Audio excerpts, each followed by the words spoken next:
All right, what's going on? We are here at Circa Brewing, a 6,000 square foot sleek functioning brewery and pizza restaurant, bringing together the best of both worlds under one roof right at 141 Lawrence Street in downtown Brooklyn, New York.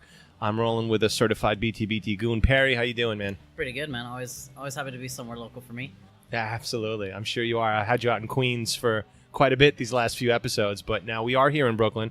And the layout and design here at Circa was inspired by Brooklyn's manufacturing spaces and draws from the four elements of earth, air, fire, and water. Circa was fashioned using ground-faced concrete units, cast glass block, steel, and rough-sawn solid wood with industrial accents inspired by the late 80s Manchester nightclub, the Hacienda. The Hacienda was a bit of a wild place, as I understand it. It opened in 82, survived until 97.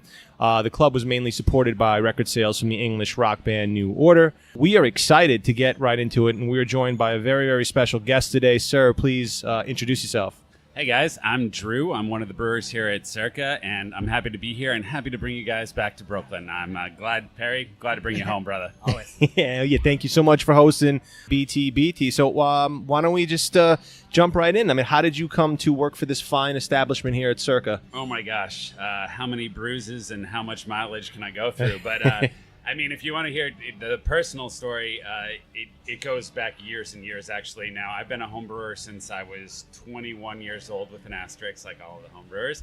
And I fell in love with beer during my time in Poland. I lived there for a year, lived with two Belgians, both named Bart. Yes, that's actually a true story. Bart and Bart. Bart and Drew. And I remember them coming back distinctly from the first trip back home to Belgium.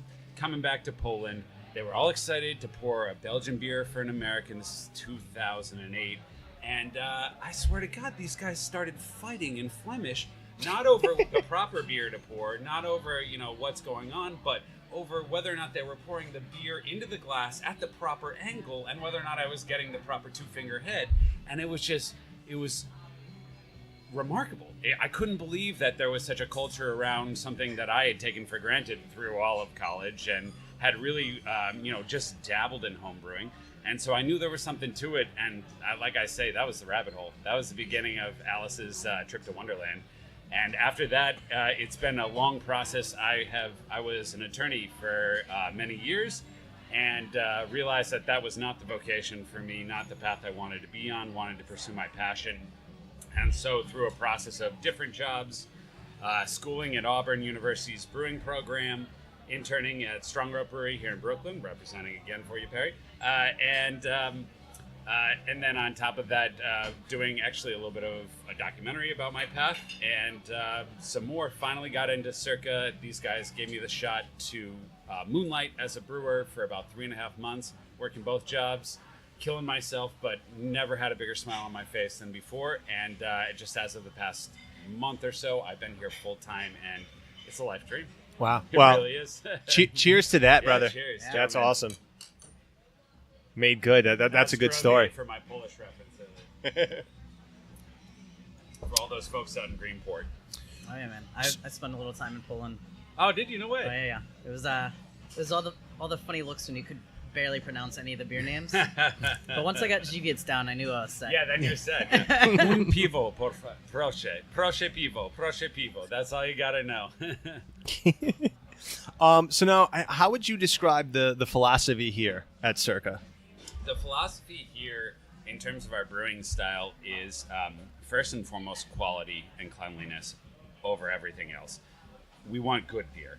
We want not just good beer, we want the best beer that we can make in the circumstances we're making it, but we also want variety, and we're open to new experiences in the sense that we are willing to try anything that could be out there and could challenge us, but more importantly, we're also open there for all of the people, and in downtown Brooklyn being such a diverse location, all of the people who may not be familiar with beer to come here and learn. Mark Zizmeda and I, the head brewer, and myself, we very much love just talking to the patrons here, talking to the locals, talking to the newbies, having everybody come in and just become a part of it. I mean, it's accented in our layout in the sense that our brew house is literally behind the bar. I'm possibly hitting bartenders as I'm mashing out every single day. So we have a little dance, a little ballet system going on, but we just want to encourage people to want to learn more want to experience new beer styles, and then also feel comfortable just coming here. I mean, it's a perfect space for both atmospheres, and so we love to balance them. I feel like brew pubs also give you that kind of easing in sense. Right? You know, other chains like Rock Bottom and all that, you might be going just because you want to grab a bite, you know. Totally. Not even realizing, oh wow, they make it here and I can try something I've never heard of. Yeah, all of a sudden you're starting on the Pilsner, and then where'd that ginger wheat come from? Why is it so dark? But yeah, the more you learn, the more you can develop. And you don't have to run into it. You can stick with the Pilsner. In fact, Mark and I are probably most proud of our Pilsner because we think we put out a good, clean, quality flavor. But we also want to encourage people to push their boundaries if they're interested. But all it is, you know, it's important that you have a third place where people can go, can feel comfortable, but can then also experience the outside of that and explore new boundaries. Absolutely. Right on. And so along those lines, I think you touched on it, but what really is the inspiration and the motivation behind the beers that you guys brew here? So the inspiration and motivation is... one, we're both very much on the same page. We like to finish a beer good and dry.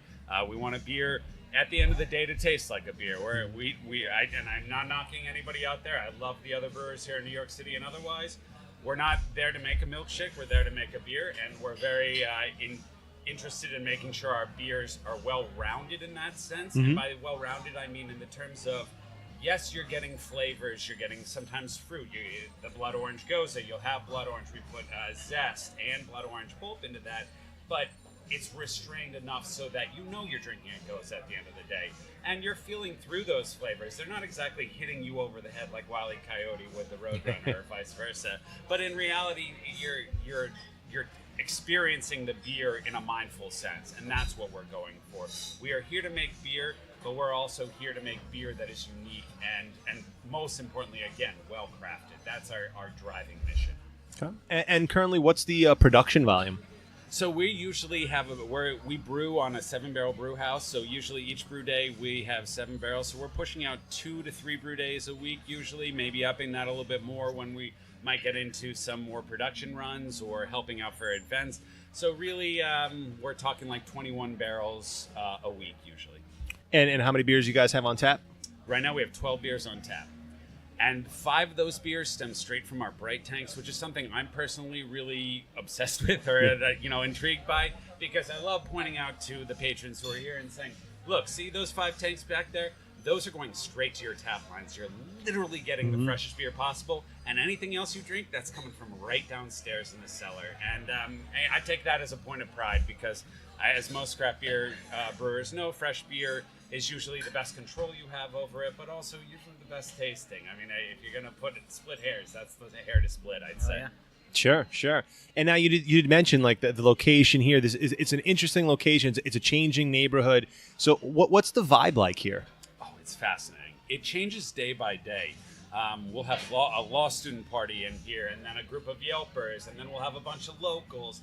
I am personally intrigued by it because this is, I mean, if I found a neighborhood that really represents it, we've seen New York's melting pot right here in downtown Brooklyn.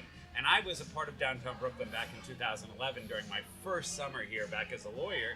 And I saw what was going on, and it was a totally different neighborhood. Yeah. And it's amazing to see how it's changed, but also remained the same. And how so many new things are opening up with Alamo Draft House down the street, Cobb Market right beneath it. And having this place here, we just get such a diversity of customer base that I'm constantly intrigued every time I talk to somebody new.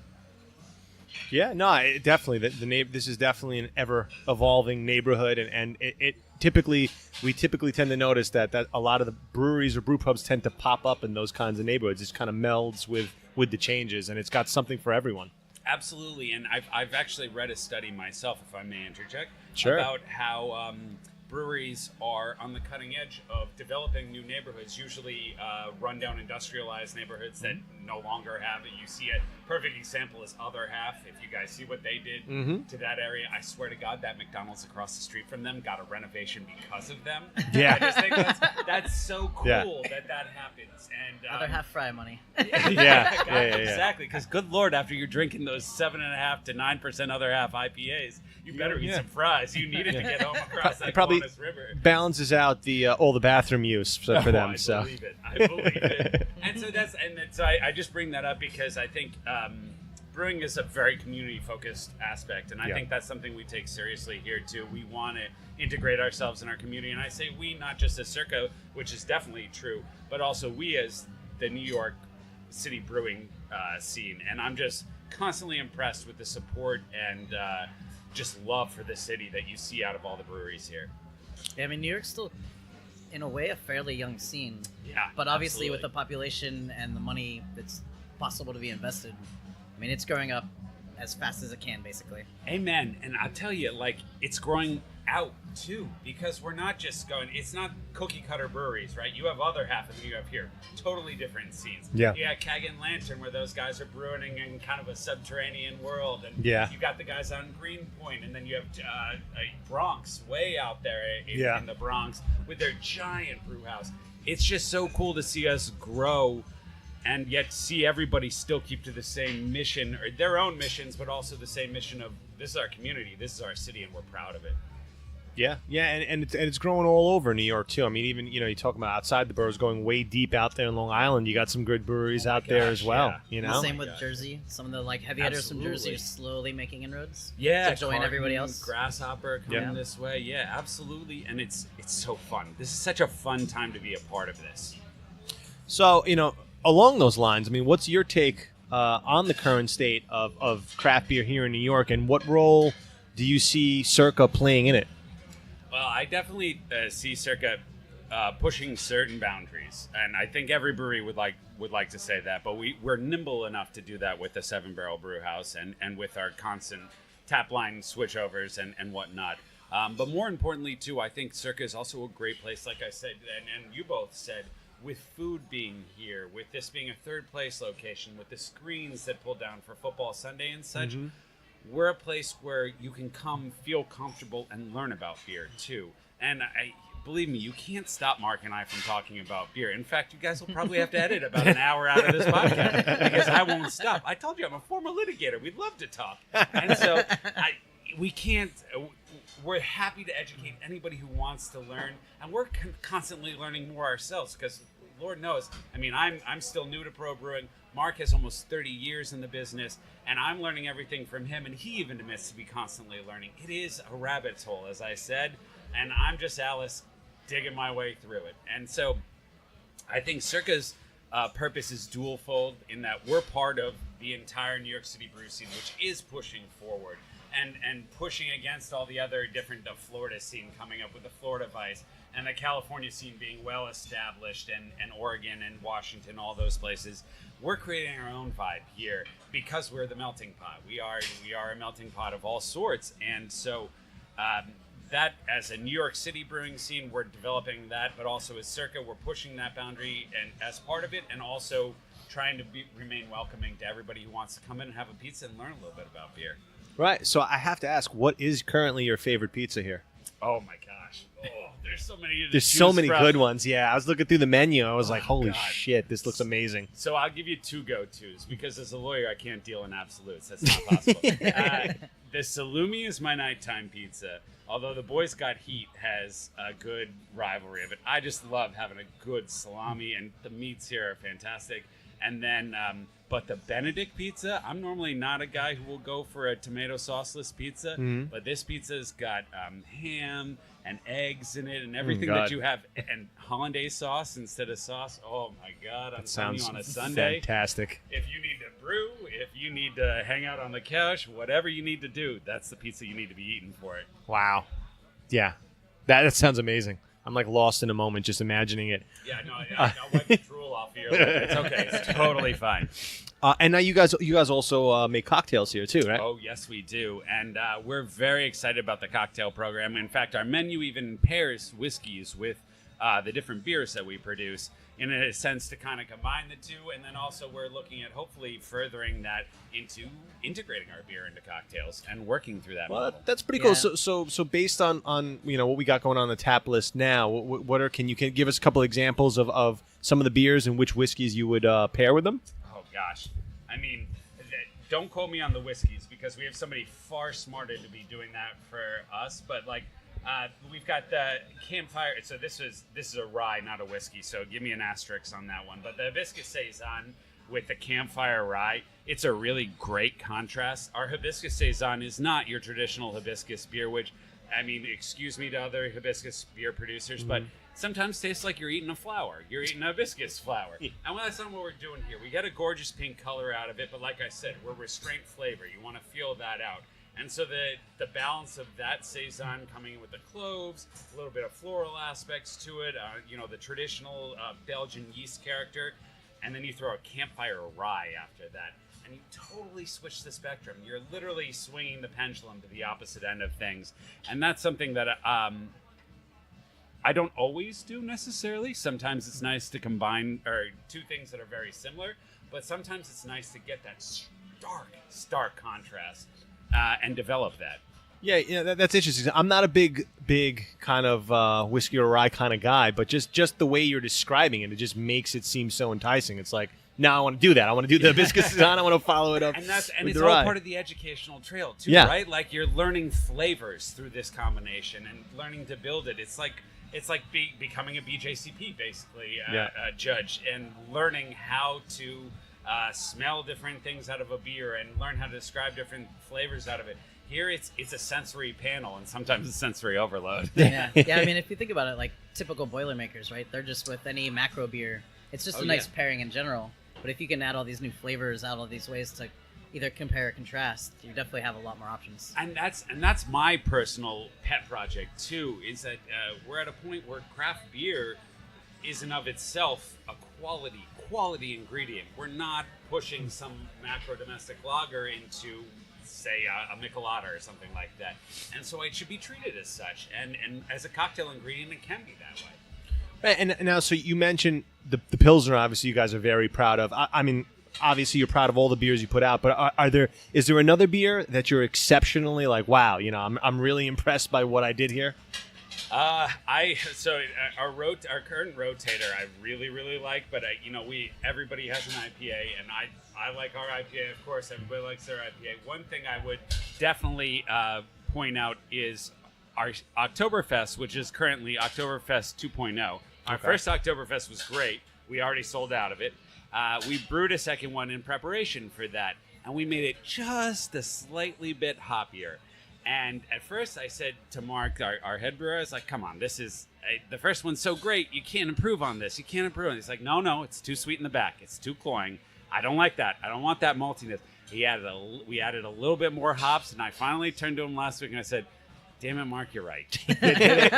You're right. Jesus. Why does your 25 years have to supersede anything that I've ever learned? But no, and so if I got to put one out, especially for the season, it's that Oktoberfest. It's not hoppy in terms of beer, in terms of, especially in an American palate. Right. But it's hoppy in terms of a Marzen style. And that's something I want to emphasize too. We're not producing an Oktoberfest also in terms of American style, but we really try, aside from avoiding a decoction mash, we really try to push a true Oktoberfest style. So our Oktoberfest is a little bit more orange, a little bit more amber based too.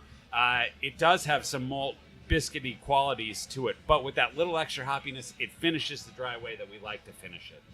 Yeah, and what I really like about your tap list is that it's pretty diverse. You got a couple IPAs on there, which this day and age you need that. Necessity. It's a necessity. But I mean, you have a pretty diverse selection on there. I mean, you said you got the Pilsner, the Oktoberfest, you got a wit beer. I mean, you have a West Coast Red. I mean, there's something really for everyone, and you guys have ciders as well, right? Yes, ciders, and we have a couple of other sours coming from other breweries too, because our sour program is only just about to develop too.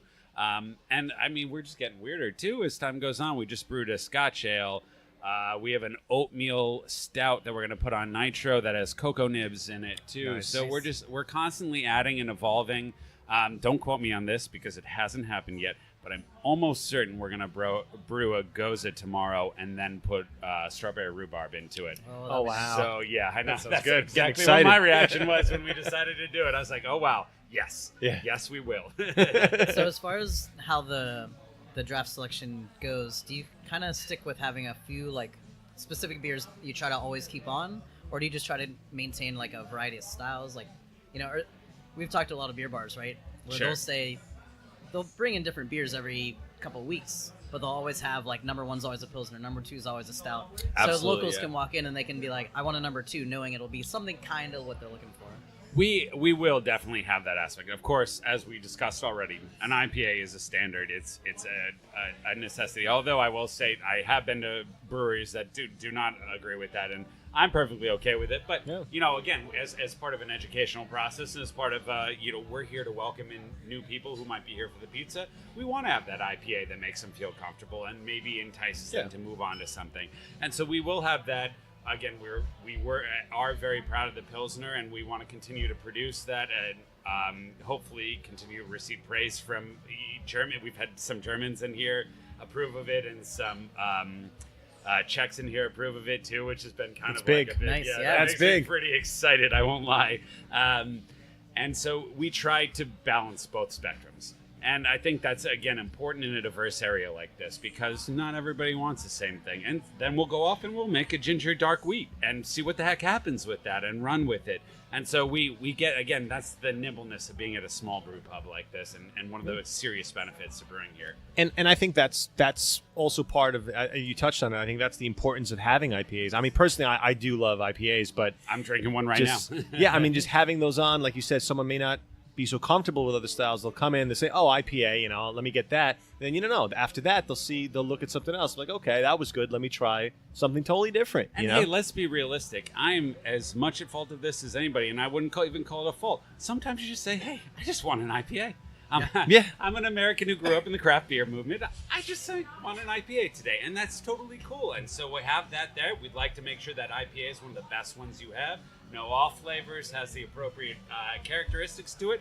And then, maybe you might spin off of that. But sometimes you might need to sit down to that first one, have a nice 6 to 7% IPA, and then just start running off the tap list. Nice. Yeah.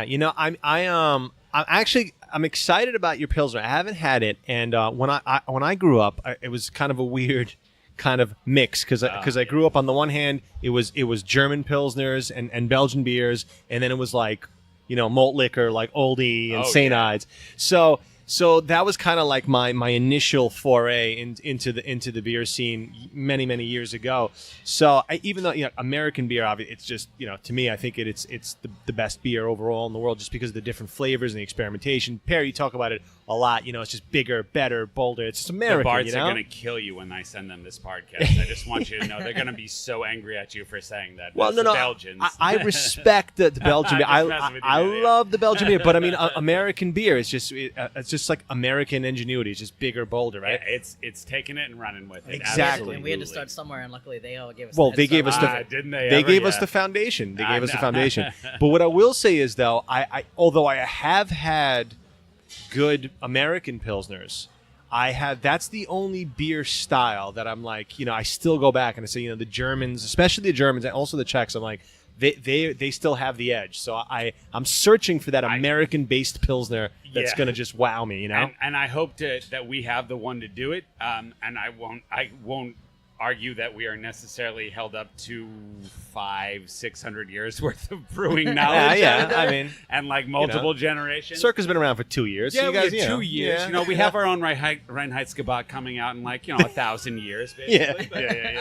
No, hey, the Germans and the Czechs have been perfecting this for centuries upon centuries. Yeah. I mean, it's we amazing are stuff. Proud the reason we're so proud, I think, of our Pilsner is it's the beer you can't hide behind. And that's why it's probably usually the first beer that I get, aside from being the lightest on the spectrum to allow your palate to really embrace it. It's the first beer I'll usually get when I go to a brewery because it really is your litmus test. Yeah. Can you brew a beer? And we can brew IPAs, and sometimes you can screw up IPAs. Don't get me wrong, but an IPA is far harder to screw up than a Pilsner. Right. And if you can brew that true lager clearly and it comes out great, then maybe you have something. And that's why it means so much to us that that it's something that we can be proud of, that we can share with our European travelers that come in here. And get positive feedback from it.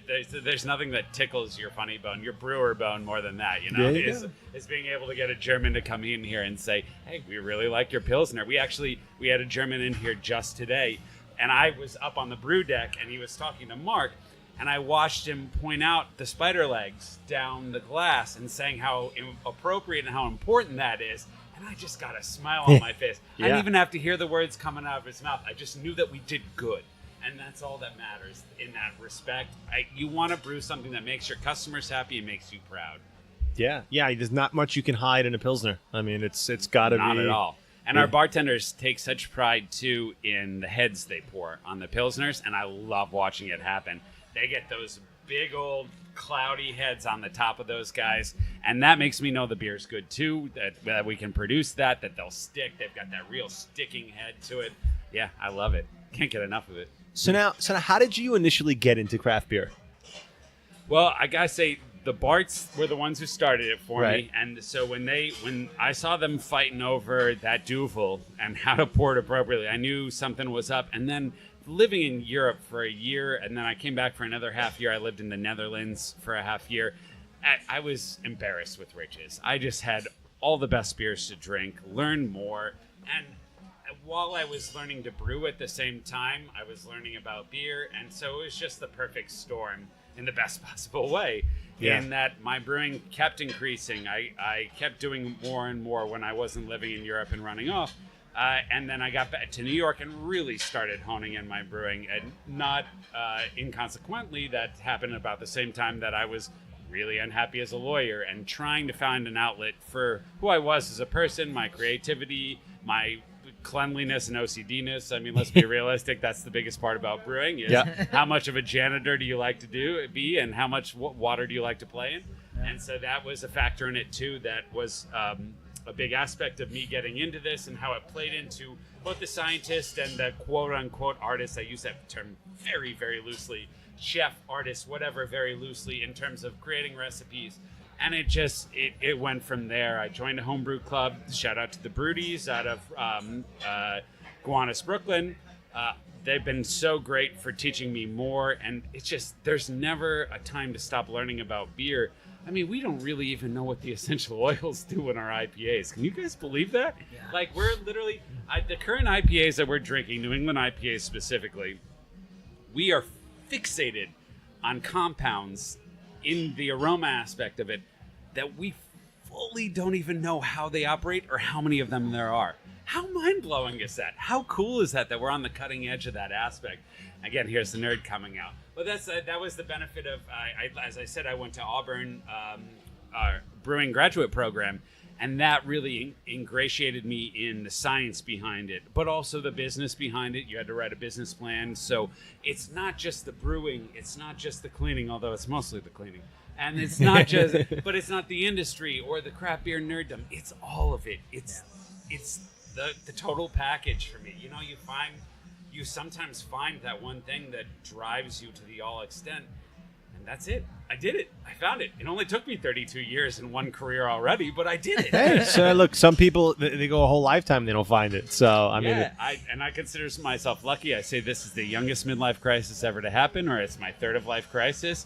And I've worked my way through it. It wasn't easy necessarily at all aspects, but I couldn't be happier than I am speaking to you guys today. Yeah, man. And we're happy to have you on the show. And I think brewing is one of those few kind of areas in life where it combines science and art. You know, it's such like a perfect marriage of the two. You know, and cleaning. I got to throw that out there. Well, yeah, it's a lot. Because it's a lot of cleaning. We're glorified janitors. We're yeast wranglers. I like that. I like yeast wranglers. That's good. And I tell on every tour, I say, listen, we make wort, we make sugar water, yeast makes beer. We're just there to make the yeast happy and as happy as they possibly can be. And it's fascinating, too, to give up all of your work into the hands of temperamental yeast. Cellular organism, you know? It's incredible. But you do that, and heck, when we get our barrels program really going, we've got a barley wine that we aged in barrels for a year, and then we're going to up that barrel program, too. Yeah, that was our 1-year anniversary barrel that we're working to hopefully put that into bottles. But you're leaving more up to chance. And that's where the art comes in. That's where the fun and nature and life comes in. And then, but you dial in the specifics as much scientifically as you can before that. And I just love the balance of both. You get to do everything. Yeah. Right I think on. a brewer's great. I'm not gonna lie, it's pretty great. You guys want to come? You can come join. Yeah, it's totally cool. And I would love to. I did a little BTBT Circa brew session going. No, seriously, I don't think we'll be able to fit that acronym on any website. But, So you just said you're looking to do some bottling. Do you have any other like off-premise packaging options, or? So canning is definitely something that we've been in the talks about, trying to figure out. Again, 7-barrel brew house. It's Pretty a limited. small brew house, Limited tough, run, yeah. tough run. But it's in the talks. We've done it twice before. This is prior to my time here, but it's a definite real possibility, and we'd like to see it happen. Of course, growlers are nonstop coming out of here. Yeah. I myself bring home a growler at least once a week of something new that we put on. So it's definitely carry away options, but we're just growing with it as Mark and I get this schedule really set and start running with it.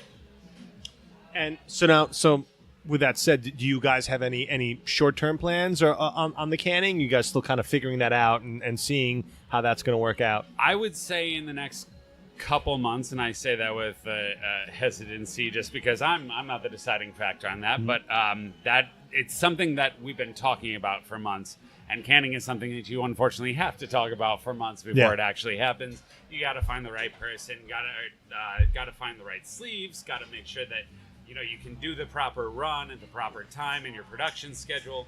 It's a whole lot of factors that, as a home brewer, I didn't think about. And now that I've quote-unquote turned pro, I can actually factor into everything that I'm doing. Yeah, because you'd probably have to go the mobile canning route, right? Oh, Just absolutely. because you don't have the 100%. physical space to put in line in. The only other thing we could do is go contract canning. And that's a possibility, too. I mean, that's not a bad thing, especially if we've dialed in the recipe on our own system. It's not exactly contract brewing. It's literally just taking what we're doing and scaling up. Right. Right.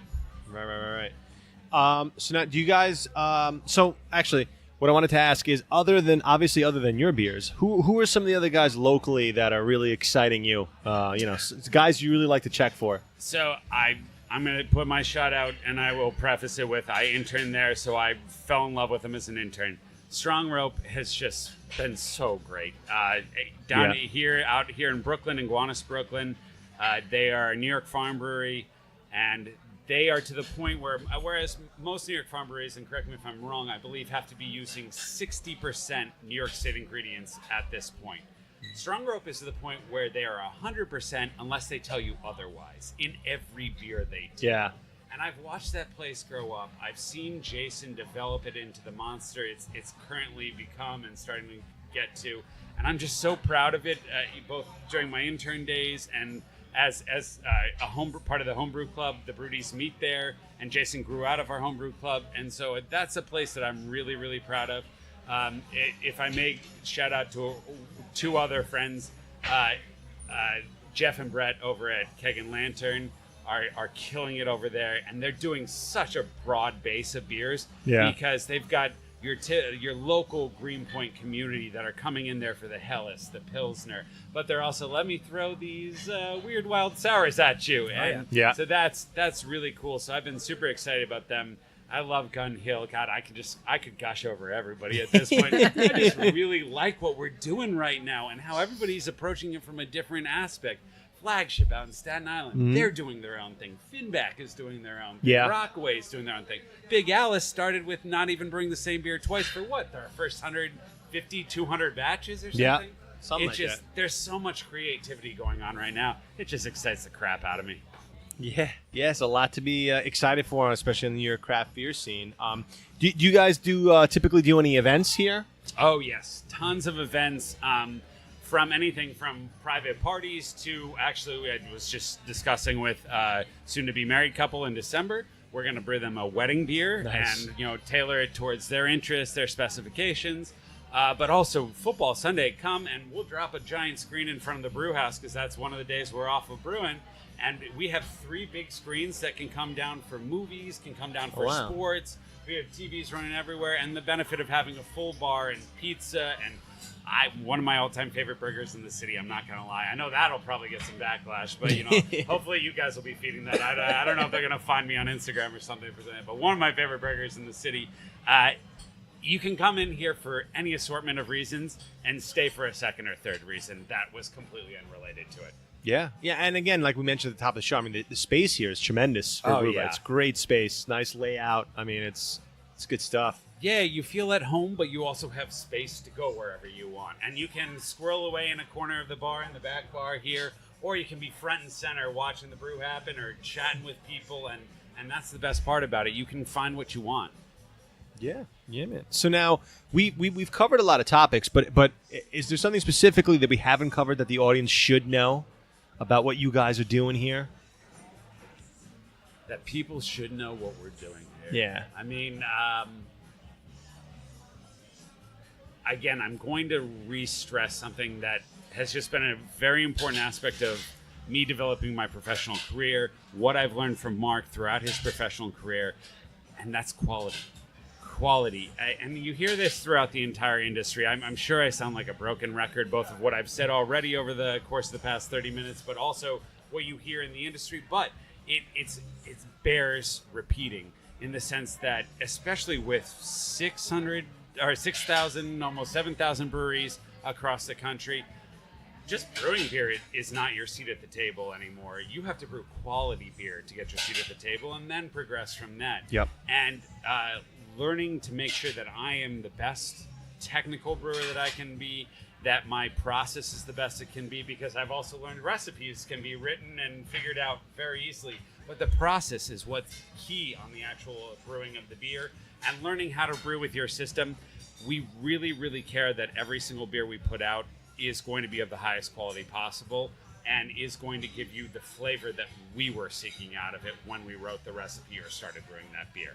Well said. Very well said. And so what can we expect on the horizon? I know we touched on a few things, but where do you see, Circa down the line? What can we expect? I think Circa is only going to get a little bit more experimental while also remaining within its center of gravity. So if you think of Circa as the sun, well, that is a broad overstatement. But if you think of us as the center of the universe, yeah, as you should, as everybody should. Now, as you think of us as the center, the sun, like, we're only going to expand our horizons and our rotations out to Neptune, and shout out to Pluto, still Pluto planet. Yeah, absolutely. We're going to only expand the type of things that we do, but we're also going to keep those concentric circles on the inside of the asteroid belt going too. I went to space camp twice, so I apologize for my space references, but that's all I got. But yeah, so we're going to continue to improve upon. I mean, we're not 100% perfect with our Pilsner. And I say it's our most proud beer, but we're still tweaking that. We're still going to tweak that, but we're going to also continue coming at you with the ginger wheats, coming at you with our cocoa nib oatmeal stout, our rhubarb goza. That's kind of what we want to do. We want to both expand our horizons, but also keep our core to the close and personal as well. Very, very cool. And now if people want to find out more about Circa, where can we go online? CircaBrewing.co, and that is not a mistake. It's CO, or Circa Brewing Company. So yeah, don't worry about forgetting the M at the end. You don't even need it. One less keystroke, save yourself the carpal tunnel syndrome. We'll go with CircaBrewing.co. Come check us out. We're constantly posting on Instagram at Circa Brewing. I'm still posting a bunch of stuff at Instagram. I don't know if anybody wants to see that, but they can see cute pictures of my dog too at DroobyDoobyDoo. Good luck trying to figure out how to spell that. You'll find me eventually. But yeah, so keep on looking for us and just come on down. Like downtown Brooklyn, if you're a Manhattanite, I know the East River is scary. You don't have to ford it. This isn't the Oregon Trail. You can take the multiple trains to J Street Metro Tech, and we are just pop out right at half a block away from there. So come out of Manhattan, come out of Brooklyn. Heck, even come on down from Queens. Yeah, A, C, and F. So the F would be my best way here. That would be the easiest way down here. Yeah, absolutely. And you can even catch a G and make a quick transfer too. Yeah, there you go. Perry, any parting comments, questions, any words you wanna share here? I'm just excited to check out some more of them. I popped in here several months ago. Didn't get to do that much that night, but had a taste. Like the vibe, and it's nice to get back here and see how it's growing.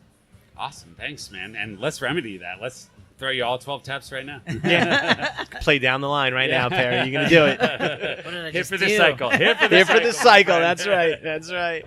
Yeah, I mean, Circa Brewing, you guys are awesome. Had the Belgian, the strong ale. I like that. I enjoyed that very much. Beer. Dangerously good. It is dangerously good. 0.9%. drink responsibly. Yeah, or excessively. Or excessively. Yeah, or drink excessively responsibly. How's that? That's the beauty of the subway system. And That's the only beauty of the subway system. Which, by the way, the subway system is only a block and a half away, so it's perfect. Yeah, very, very excited to try more of your beers, and definitely, some of the food. This is a really cool spot. Like we said, great space, great atmosphere. So come on down. If you haven't yet, check out Circa Brewing. It's well worth the trip. Again, man, thanks so much for hosting us. Thank you guys for joining me. I had so much fun talking with you guys. Yeah, likewise. And, as we always say, no matter where you are in the world, drink local, drink fresh, repeat. Cheers. Cheers, guys.